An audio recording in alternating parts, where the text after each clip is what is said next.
நீங்கள் ஒரு Indian citizen. ஆனால் உங்கள் ரைட்ஸ் எல்லாம் நீங்கள் கரெக்டாக யூஸ் பண்ணுறீங்களா? ஆஃபீஸில் யாருக்காச்சும் அன்ஃபேர் ட்ரீட்மெண்ட் நடக்கும்பொழுதோ, ஸ்கூல், காலேஜ், சொசைட்டியில் இன்ஜஸ்டிஸ் நடக்கும்போது, சைல்ட் லேபர் எங்கேயாவது வேலை பார்க்கும்போது, ஹியூமன் டிராஃபிக்கிங் நடக்கும்போது நீங்கள் சைலண்ட்டாக இருந்திருக்கீங்களா? இந்த சைலன்ஸ் தாங்க நம்மளோட பிக்கஸ்ட் ப்ராப்ளமே. ஃபண்டமெண்டல் ரைட்ஸ்னால் நம்ம புக்கில் படிக்கக்கூடிய 6 பாயிண்ட்ஸ் மட்டும் இல்லை. அது உங்கள் டெய்லி லைஃபோட சர்வைவல் கிட். இது தெரியாமல் இருந்தால் நம்மளே நம்ம ரைட்ஸை யார்கிட்டயாச்சும் பறி கொடுத்துருவோம். இந்தியாவில் ஒரு சிட்டிசனுக்கு கான்ஸ்டியூஷன் கொடுத்துருக்க பிக்கஸ்ட் பவர் என்னன்னு தெரியுமா? அதுதான் ஃபண்டமெண்டல் ரைட்ஸ். இந்த வீடியோவில் நான் ஃபண்டமெண்டல் ரைட்ஸ்னால் என்னென்ன ஆர்டிக்கல் அதில் ரொம்ப முக்கியம், நம்மளோட ரியல் லைஃப்லேயும் அதை எப்படி நம்ம யூஸ் பண்ணுறது, எக்ஸாம் பாயிண்ட் ஆஃப் வியூவில் நம்ம எப்படி மார்க் ஸ்கோர் பண்ணுறதுன்றது எல்லாத்தையுமே சிம்பிளாக பார்க்க போகிறோம். வீடியோவை ஸ்கிப் பண்ணாமல் எண்டு வரைக்கும் பாருங்கள். வீடியோ முடியும் பொழுது நீங்களே ஃபண்டமெண்டல் ரைட்ஸ் பற்றி பயம் இல்லாமல் ரெடி ஆகிடுவீங்க. வாங்க ஃபண்டமெண்டல் ரைட்ஸை ஆர்டிக்கல் பை ஆர்டிக்கலாக சிம்பிளாக புரிஞ்சிக்கலாம். நம்மளோட அரசியலமைப்பில் பகுதி 3 சரத்து 12 35 வரைக்கும் தான் அடிப்படை உரிமைகளை பற்றி பேசுது. அதாவது பார்ட் 3 ஆர்டிக்கிள் 12 35 வரைக்கும் நமக்கு ஃபண்டமெண்டல் ரைட்ஸை பற்றி பேசுகிறாங்க. ஸோ இப்போது இந்த ஃபண்டமெண்டல் ரைட்ஸ், அதாவது நம்மளோட கான்ஸ்டியூஷனை அக்ராஸ் ஒரு 60 கண்ட்ரியிலிருந்து எடுத்திருக்கோம் அப்படின்னு சொல்கிறாங்க இல்லையா, அந்த மாதிரி ஃபண்டமெண்டல் ரைட்ஸை எந்த கண்ட்ரியிலேருந்து நம்ம இன்ஸ்பயர் ஆகி எடுத்திருக்கோம் அப்படின்னு கேட்டோன்னா அது வந்து USA. இது வந்து நிறையா எக்ஸாமில் கேட்கக்கூடிய ஒரு ஒன்லைனர் கொஸ்டின் தான். அதாவது நம்மளோட ஃபண்டமெண்டல் ரைட்ஸை எந்த கண்ட்ரியை பார்த்து நம்ம இன்ஸ்பயர் ஆகி எடுத்தோம் அப்படின்னு சொல்லிட்டு ஆப்ஷன் A USA, ஐரிஷ், அந்த மாதிரி ஒரு 4-5 ஆப்ஷன் கொடுக்குறாங்க அப்படின்னா நமக்கு பார்த்ததுமே என்ன ஞாபகம் வந்துடணும்? ஃபண்டமெண்டல் ரைட்ஸை USAலேருந்து இன்ஸ்பயர் ஆகி தான் நம்ம எடுத்திருக்கோம் அப்படின்றது நமக்கு ஞாபகம் வந்துடணும். அது மட்டும் இல்லாமல் இந்த பகுதி 3 மேக்னா கர்த்தா ஆஃப் இந்தியா அப்படின்னு சொல்கிறாங்க. ஓகேவா? அடுத்தது இப்போது இந்த ஃபண்டமெண்டல் ரைட்ஸை வந்து இருக்கிறதுலையே ரொம்ப விரிவாக பேசியிருக்கக்கூடிய ஒரே ஒரு அரசியலமைப்பு என்ன அப்படின்னு பார்த்தோன்னா இந்தியாவோட கான்ஸ்டியூஷன் தான். நம்ம வந்து என்னதான் அமெரிக்காவோட கான்ஸ்டியூஷன்லேருந்து எடுத்திருந்தாலுமே இந்தியாவோட கான்ஸ்டியூஷனில் தான் ஃபண்டமெண்டல் ரைட்ஸை பற்றி அவ்வளோ ரொம்ப விரிவாக வந்து விளக்கம் அளிச்சிருக்காங்க. ஸோ ஃபண்டமெண்டல் ரைட்ஸ் வந்து நம்ம கண்ட்ரியில் வாழக்கூடிய எல்லா சிட்டிசனுக்குமே எந்த ஒரு பாகுபாடும் இல்லாமல் எல்லாருக்கும் கிடைக்கணுங்கிறதுக்காக தான் இதை நம்ம உருவாக்கியிருக்கோம். ஒரு சர்வாதிகாரம் இல்லாத மக்கள் வந்து ஒரு சுதந்திரத்தோடு வாழ்கிறதுக்காக தான் இந்த ஃபண்டமெண்டல் ரைட்ஸ் வந்து ஒரு ஒன்லைனர் அடிக்கடி வரும். என்ன அப்படின்னு பார்த்தோம்னா, அடிப்படை உரிமைகளோட பாதுகாவலர் யார் அப்படின்னு கேட்பாங்க. ஸோ நமக்கு protector of the fundamental rights யார் அப்படின்னு பார்த்தோன்னா சுப்ரீம் கோர்ட் தான். ஏன்னா உச்சநீதிமன்றம். எப்படி அப்படின்னு பார்த்தோம்னா, இப்போ நமக்குன்னு வந்து ஒரு செர்டன் ரைட்ஸ் கொடுத்துருக்காங்க. அது வந்து மீறப்படும்பொழுது நம்ம என்ன பண்ணுறோம்? டைரெக்டாக சுப்ரீம் கோர்ட்டில் தான் போயிட்டு ஒரு ரிட் ஃபைல் பண்ணுறோம். அங்கே என்ன பண்ணுறாங்க? நமக்கு சுப்ரீம் கோர்ட்டில் கொடுக்கும்போது அவங்க வந்து வாதாடி நமக்கு எந்த ரைட்டு வந்து மீறப்பட்டுச்சோ அதை நமக்கு பெற்று தராங்க இல்லையா? ஸோ அதனால ஃபண்டமெண்டல் ரைட்ஸோட ப்ரொடெக்டர் யார் அப்படின்னு கேட்டால் அது வந்து சுப்ரீம் கோர்ட். குவாரண்டர் யார் அப்படின்னு கேட்டோன்னா கான்ஸ்டிடியூஷன் ஆஃப் இந்தியா. இது ரெண்டுமே நமக்கு ரொம்ப முக்கியமான ஒரு விஷயம்.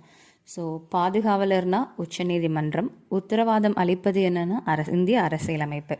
So fundamental rights is guaranteed by the constitution, protected by the Supreme Court அப்படின்னு சொல்லலாம்.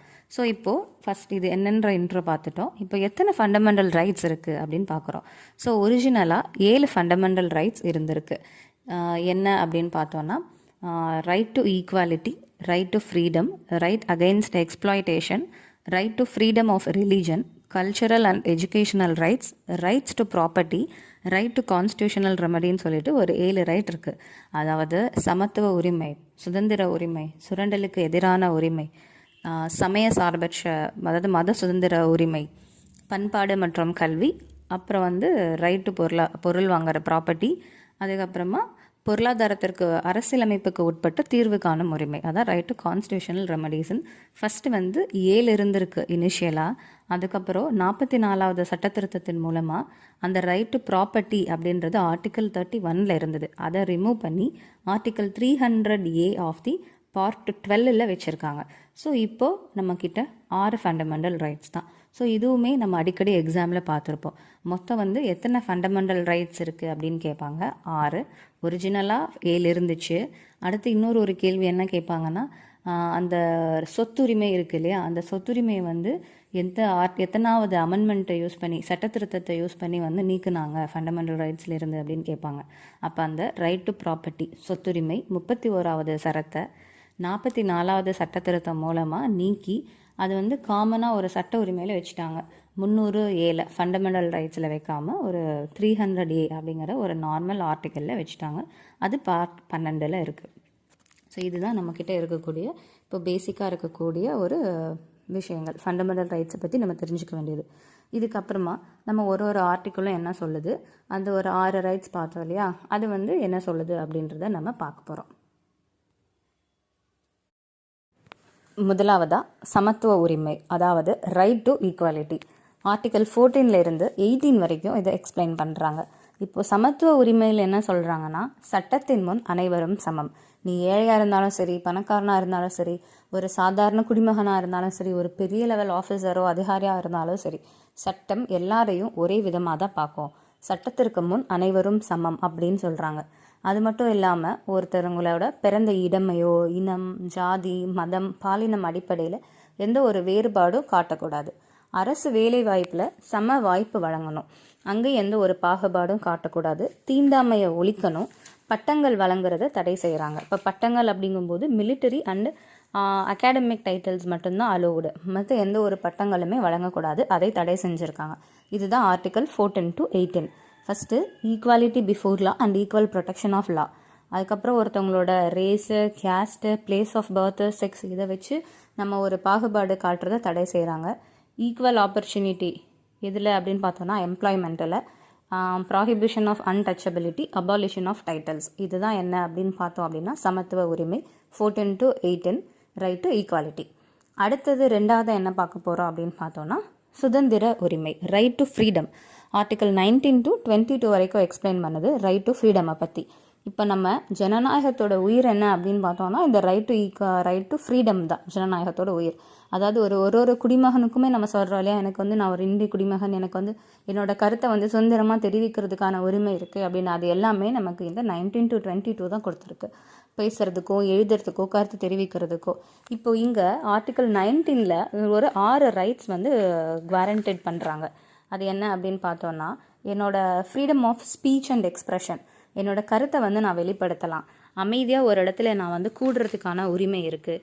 சங்கம் அமைக்கிறதுக்கான உரிமை இருக்குது. நான் நாட்டில் எங்கே வேணால் போய் வாழலாம், அது ஒன்று. எங்கே வேணால் வாழலாம், நான் எங்கே வேணால் தொழில் செய்யலாம். ஸோ இந்த ஒரு 6 ரைட்ஸ் வந்து ஆர்டிக்கல் 19 வந்து நமக்கு வந்து கொடுத்துருக்கு. என்ன அப்படின்னு பார்த்தோன்னா, right to freedom of speech and expression, assembly, association, movement, residence and profession. இந்த 6மே ஆர்டிக்கல் 19 நமக்கு கொடுத்துருக்கக்கூடிய ரைட்ஸ். இது மட்டும் இல்லாமல் நம்ம கைது செய்யப்படும் பொழுது தேவைப்படக்கூடிய பாதுகாப்பு உரிமைகள், தனி மனித வாழ்க்கை மற்றும் சுதந்திர உரிமைகள், இது எல்லாமே right to freedom article 19 to 22 சுதந்திர உரிமைகளில் பேசுகிறாங்க. அடுத்தது மூணாவதாக பார்க்கக்கூடியது சுரண்டலுக்கு எதிரான உரிமை, article 23 to 24, right against exploitation. அதாவது மனிதனை வந்து ஒரு பொருளாக பயன்படுத்தக்கூடாது அப்படின்றத இந்த சட்டம் வந்து ரொம்ப தெளிவாக சொல்கிறாங்க. ஸோ இதில் என்ன பண்ணுறாங்க அப்படின்னு பார்த்தோன்னா, ஹியூமன் டிராஃபிக்கிங்கை தடை பண்ணுறாங்க, கட்டாய வேலைகளை தடை பண்ணுறாங்க, குழந்தை தொழிலாளர் தடை சட்டம். இது எல்லாமே மனிதனோட மரியாதையும் ஒரு மனிதனை ஒரு பொருளாக பயன்படுத்தக்கூடாது அப்படின்றது தான் இந்த சட்டம் பேசுது. ஸோ மனித கடத்தல், கட்டாய வேலை, குழந்தை தொழிலாளர் இது எல்லாத்தையுமே தடை செய்கிறது தான் சுரண்டலுக்கு எதிரான உரிமை 23, 24. நாலாவதாக நம்ம பார்க்க போகிறது மத சுதந்திர உரிமை, right to freedom of religion 25 to 28. அதாவது இந்தியாவில் வாழக்கூடிய ஒரு குடிமகனுக்கும் எந்த மதத்தை நான் பின்பற்றணுங்கிற உரிமையை வந்து தேர்ந்தெடுக்கக்கூடிய முழு சுதந்திரம் நமக்கு உண்டு. நம்மளோட அரசுக்குன்னு ஒரு மதம் கிடையாது. இதே இப்போ நம்ம பாகிஸ்தான், ஈரான் அந்த மாதிரியான கண்ட்ரிஸ் எல்லாம் பார்க்குறோன்னா அவங்க வந்து ஒரு மத அரசாக இருக்காங்க. ஆனால் நம்மளோட இந்தியா வந்து ஒரு மத அரசாங்கம் கிடையாது. இந்தியாவுக்குன்னு எந்த ஒரு அரசு மதமும் கிடையாது. அதே மாதிரி இங்கே வாழக்கூடிய மக்களும் எந்த மதத்தை வேணால் பின்பற்றலாம், வழிபாடு செய்யலாம், பரப்பலாம். இதை பற்றி பேசுகிறது தான் 25 to 28, right to freedom of religion. அடுத்தது cultural and educational rights 29 to 30, பண்பாடு மற்றும் கல்வி உரிமைகள். இது ஆர்டிக்கல் 29 to 30 வரைக்கும் பேசுகிறாங்க. அதாவது சிறுபான்மையினரோட மொழி, பண்பாடு இதெல்லாம் பாதுகாக்கணும். அவங்க ஒரு கல்வி நிறுவனங்களை நடத்துறதுக்காகவும் ஒரு உரிமை கொடுக்குது. அதுதான் 29 and 30. ஏன்னா நம்ம வந்து ஒரு வேற்றுமையில் ஒற்றுமை காணும் நாடு இல்லையா, நம்மக்கிட்ட வந்து நிறைய கல்ச்சுரல் டைவர்சிட்டி இருக்குது. ஸோ அதனால் நம்ம மைனாரிட்டிஸோட லாங்குவேஜஸ், ஸ்கிரிப்ட், கல்ச்சர் எல்லாம் ப்ரொடெக்ட் பண்ணணும். மைனாரிட்டிஸ் வந்து ஒரு எஜுகேஷனல் இன்ஸ்டிடியூஷன் வைக்கிறதுக்கான ரைட்ஸை வந்து ஆர்டிகல் 30 கொடுத்துருக்கு. இப்போ நிறைய கான்வென்ட் ஸ்கூல் இருக்கும், முஸ்லீம் ஸ்கூல்ஸ், இது எல்லாமே யார் நமக்கு கொடுத்துருக்கா, எந்த ஆர்டிக்கல் கொடுத்துருக்கு அவங்களுக்கு அதை வைக்கிறதுக்கான உரிமை அப்படின்னு பார்த்தோன்னா ஆர்டிகல் 30 கொடுத்துருக்கு. கடைசியாக வந்து ரொம்ப ஒரு முக்கியமான fundamental right to constitutional remedy article 32, அரசியலமைப்புக்கு உட்பட்டு தீர்வு காணும் உரிமை. இப்போ நம்ம மேலே பார்த்த உரிமைகள் எல்லாம் இருந்தால் மட்டும் போதுமா? இப்போ அந்த உரிமைகள் ஏதோ ஒரு இடத்துல மீறப்படும்பொழுது நம்ம என்ன பண்ண போகிறோம்?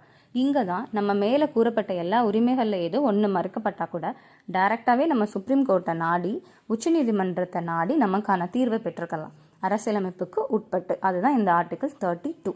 இதுதான் அம்பேத்கர் என்ன சொல்கிறாரு அப்படின்னு பார்த்தோன்னா, heart and soul of the Indian constitution அப்படின்னு சொல்லுவார். இது இந்திய அரசியலமைப்பின் ஆன்மா மற்றும் இதயம் அப்படின்னு யார் எதை சொன்னாங்கன்னு ஒரு கேள்வி வந்துச்சுன்னா ஆர்டிகல் 32 அம்பேத்கர் இந்திய அரசியலமைப்பின் ஆன்மா மற்றும் இதயம் அப்படின்னு குறிப்பிட்டிருக்காரு. இது வந்து அடிக்கடி நமக்கு எக்ஸாமில் கேட்கக்கூடிய ஒரு முக்கியமான கேள்வி. இப்போ இந்த ஆர்டிகல் 32ல் ஒரு 5 ரிட் இருக்குது. ஒரு மனிதன் என்ன பண்ணலாம்? குடிமகன் டைரெக்டாகவே சுப்ரீம் கோர்ட் போயிடலாம். ஹைகோர்ட்டோட ஜட்மெண்ட் வாங்கி நான் சுப்ரீம் கோர்ட் போகணும்னு தேவையில்லை. எப்போது என்னோட அடிப்படை உரிமைகள் மறுக்கப்படும் பொழுதோ மீறப்படும் பொழுதோ நான் டைரெக்டாக ஆர்டிகல் 32 யூஸ் பண்ணி சுப்ரீம் கோர்ட் போயிடலாம். அப்போ நமக்கு அங்கே ஒரு 5 வகையான ரிட் இருக்குது. என்னென்னா ஹெபியஸ் கார்பஸ், மாண்டமஸ், ப்ராஹிபிஷன், செர்டியோரி, கியோ வாரண்டோன்னு ஒரு 5 இருக்குது. அதாவது ஆட்கொணர்வு நீதி பேராணை. நம்ம இந்த ஜெய் பீம் படத்தில் பார்த்துருப்போம் இல்லையா, சூர்யா நடிச்சிருக்க படத்தில் அந்த மலைவாழ் மக்களாக அந்த ஒரு ஹீரோ வந்து போலீஸ் ஸ்டேஷன் கூப்பிட்டு போயிடுவாங்க, அவர் காணாம போயிடுவார். அப்புறம் வந்து ஹீரோயின் வந்து சூர்யாட்ட போகிறப்ப அவர் வந்து டேரெக்டாக கோர்ட்டுக்கு போவார் இல்லையா, அப்போ வந்து அவர் என்ன பண்ணுவார்? ஹெபியஸ் கார்பஸ் யூஸ் பண்ணியிருப்பார், ஆட்கொணர்வு நீதி பேராண்மை. இப்போ ஒருத்தங்களை கைது பண்ணியிருக்காங்க, ஆனால் எங்கே வச்சுருக்காங்கன்னே நமக்கு தெரியல, அவர் எங்கே அப்படின்னும் போது அந்த ஆள் நம்ம அங்கே ஆட்கொணர்வு நீதி பேராணை போட்டோன்னா நம்மளை ஒருத்தவங்க வந்து எங்கே இருக்காங்களோ நம்மளை வந்து கோர்ட்டில் வந்து ஒப்படைக்கணும். அதாவது நம்ம எங்கே இருக்கோம் அப்படின்னு தெரிஞ்சுக்கிறது தான் இந்த பேராணை. இது ஒரு ரிட். இதே மாதிரி மாண்டமன்ஸ், ப்ராஹிபிஷன், செர்டியோரி, கியோ வாரண்டோன்னு 5 ரிட் இருக்குது. நம்ம நெக்ஸ்ட் வரக்கூடிய வீடியோவில் எல்லாத்துலேயுமே இந்த ஒரு ஃபண்டமெண்டல் ரைட்ஸை பற்றி டீட்டெயில்டாக பார்க்கலாம். ரைட் டு ஈக்குவாலிட்டினா என்ன, ஃப்ரீடம்லாம் என்ன, இது ஒன்றுமே இதில் ஒரு 4 ஆர்டிக்கல் இருக்குது, 5 ஆர்டிக்கல் இருக்குன்னா அது எல்லாமே எதை டிஃபைன் பண்ணுது அப்படின்றத நம்ம பார்ப்போம். ஸோ இப்போ நம்ம பார்த்ததில் ஒரு சின்ன ரிவிஷன் மாதிரி அப்படின்னா, ஃபர்ஸ்ட் என்ன பார்த்துருக்கோம்? ஃபண்டமெண்டல் ரைட்ஸு பார்ட் 3 ஆர்டிக்கல் 12லேருந்து 35 வரைக்கும் சொல்லுது. இது நம்ம அமெரிக்காவோட கான்ஸ்டியூஷன்லேருந்து எடுத்திருக்கோம். மேக்னா கார்ட்டா ஆஃப் த இந்தியன் கான்ஸ்டிடியூஷன் அப்படின்னு சொல்கிறோம்.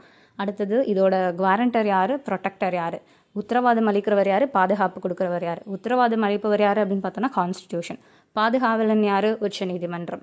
அடுத்தது ஆர்டிகல் 32வை heart and soul of the Indian constitution அப்படின்னு சொன்னாங்க. யார் சொன்னால்? அம்பேத்கர் சொல்லியிருக்காரு. ஆர்டிகல் 31 என்ன அப்படின்னு பார்த்தோன்னா ரைட் டு ப்ராப்பர்ட்டி, சொத்துரிமை. சொத்துரிமையை நம்ம எந்த அமெண்ட்மெண்ட்டை யூஸ் பண்ணி ரிமூவ் பண்ணாங்க அடிப்படை உரிமையில் இருந்து அப்படின்னு பார்த்தோன்னா 44வது சட்ட திருத்தத்தை யூஸ் பண்ணி சொத்துரிமையை நீக்கி அடிப்படை உரிமையிலிருந்து நீக்கி ஆர்டிகல் 300A பார்ட் 12ல் வச்சுட்டாங்க. ஸோ இது எல்லாம் தான் நமக்கு இந்த ஃபண்டமெண்டல் ரைட்ஸை பற்றி கேட்கக்கூடிய ஒரு முக்கியமான கேள்விகள். இது இல்லாமல் அந்த right to equality, right to freedom எல்லாம் ஒரு ஆர்டிகல் சொன்னோம் இல்லையா. ரைட் டு ஈக்குவாலிட்டினா 14 to 18, ரைட் டு ஃப்ரீடம்னா 19 to 22, ரைட் அகெயின்ட் எக்ஸ்ப்ளாய்டேஷன்னா 23, 24, ஃப்ரீடம் ஆஃப் ரிலிஜன்னா 25, 28, கல்ச்சுரல் அண்ட் எஜுகேஷனல் ரைட்ஸ்னா 29, 30, கான்ஸ்டியூஷனல் ரெமிடினா 32. ஸோ இதை பற்றியுமே ஒரு மேட்ச் த ஃபாலோயிங்ஸ் மாதிரி கேட்பாங்க. இந்த வீடியோ பார்த்தோன்னா கிட்டத்தட்ட நம்ம இதுலேருந்து ஒரு 6 to 7 டைப் ஆஃப் கொஸ்டின்ஸ் எப்படி கேட்டாலுமே நம்மளால் போட முடியும். இதே மாதிரி நிறைய யூஸ்ஃபுல்லான இன்ஃபர்மேஷன் தெரிஞ்சுக்கணுன்னா டிஎன்பிஎஸ்சி மாஸ்டர் கீ ஐஏஎஸ் அகாடமியை ஃபாலோ பண்ணுங்கள், சப்ஸ்கிரைப் பண்ணுங்கள், பெல் ஐக்கானையும் ப்ரெஸ் பண்ணுங்கள். நம்மளோட எல்லா போஸ்ட்டுமே உங்களுக்கு வந்துகிட்டே இருக்கும். Stay tune with us. உங்களோட ஃப்ரெண்ட்ஸுக்குமே ஷேர் பண்ணுங்கள். தேங்க்யூ.